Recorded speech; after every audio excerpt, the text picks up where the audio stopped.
Enjoy these clips from the Catholic Coffee Podcast.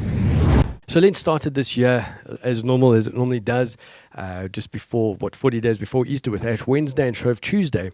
But things were a little bit different this year. And it was quite scary how this Lent is potentially going to be extended. Why? Because of that naughty P word, the pandemic that we've just been going through. You know, that CV-19, COVID-19, and the coronavirus. So that's exactly where we're stuck at the moment with an extended Lent, because the churches are shut down and many things have changed in the way that we're going to be experiencing church in the meantime, and Mass and those sort of things. So just as we get into it, I want to just quickly chat about the origins of Lent. Because if we know how Lent started, where it came from, it might make more sense as to why we do this crazy thing called Lent. So, this is from this is the story of Lent, and it's read about the origins of the 40 days of Lent, the significance of Palm Sunday, and the other days in the Christian calendar. Lent is a period of 40 days before Easter in the Christian calendar. It's a time of reflection for many Christians as they prepare to remember and celebrate the death and resurrection of Jesus Christ. So what is Lent? For some, Lent is a 40-day period of giving up chocolate, caffeine, sugar, or something else after Pancake Tuesday. So Pancake Tuesday is probably my day. I love pancakes, especially with cinnamon and a bit of sugar. Traditionally, it is seen as a time in which to reflect upon the life and death of Jesus. However much we already know about Lent, the story of Lent is one which reminds us of why it is marked by so many around the world. The arrival of Lent is characterized by pancakes on Shrove Tuesday, a day highly anticipated by all pancake lovers. It's traditionally a day of preparation before the season of Lent begins. The 40 days of Lent represents the 40 days that Jesus spent in the wilderness at the start of his ministry. Jesus fasted during this time in the wilderness, and so Christians identify with the suffering and abstaining from particular foods during this time, including meat, fish, milk, and egg products. It kind of makes it sound a little bit vegan. Shrove Tuesday gets its name from the ritual of shriving. This 1,000-year-old practice involves a person confessing their mistakes or their sins and receiving absolution for them before Lent begins. So starting Lent. Lent begins on Ash Wednesday, a day of penance or cleansing of the soul.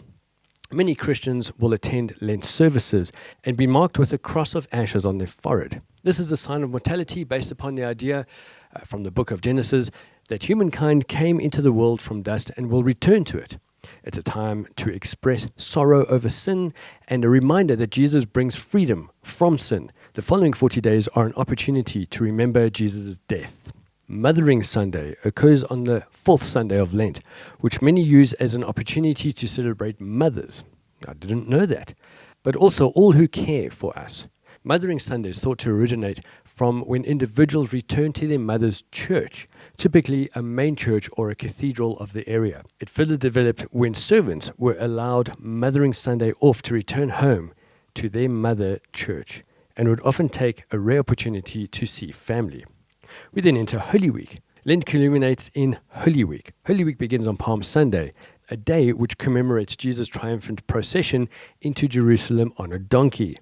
In many churches, the congregation are given palm crosses, whilst others wave palm branches. Occasionally, a donkey is paraded near or even in a church. Now, it depends, I suppose, where you live around the world. The Thursday before Easter is Holy Thursday or Maundy Thursday.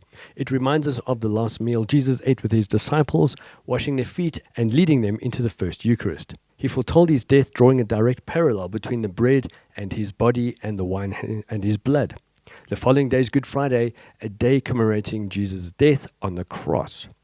It is a day of mourning when we remember the suffering and pain of Christ. The service on this day provides an opportunity for solemn reflection. So then Easter Sunday. And the calculation of the end of Lent has varied considerably in the Christian history, with different church traditions taking different approaches. If we count 40 days after Shrove Tuesday, then Palm Sunday would be the 40th day.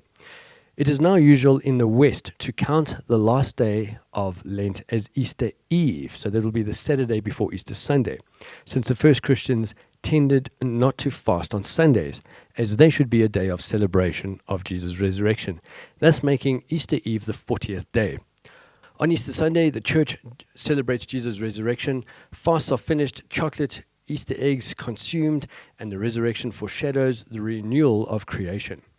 Good Friday is so called because the death of Christ, as terrible as it was, led to the resurrection, which brought new life to those who believe. Good Friday challenges mere human goodness. It is the nature of Jesus' sacrifice that overcomes the weaknesses of humanity.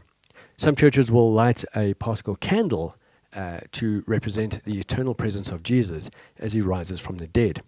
The story of Lent is one of sadness and joy, and a story which is still celebrated in diverse ways throughout the world today. So, looking at that, and if we consider how our Lent has changed this year, and the reason why it has changed so much is because of what we are currently going through. As I said, that naughty P word, the pandemic, the COVID-19, the coronavirus, this is where we're stuck at the moment, and this has changed a lot for us within the church. If you enjoyed this clip from the Catholic Coffee Podcast, you will love the full podcast. Follow the link in the description and subscribe to the channel. Please like, share, and subscribe.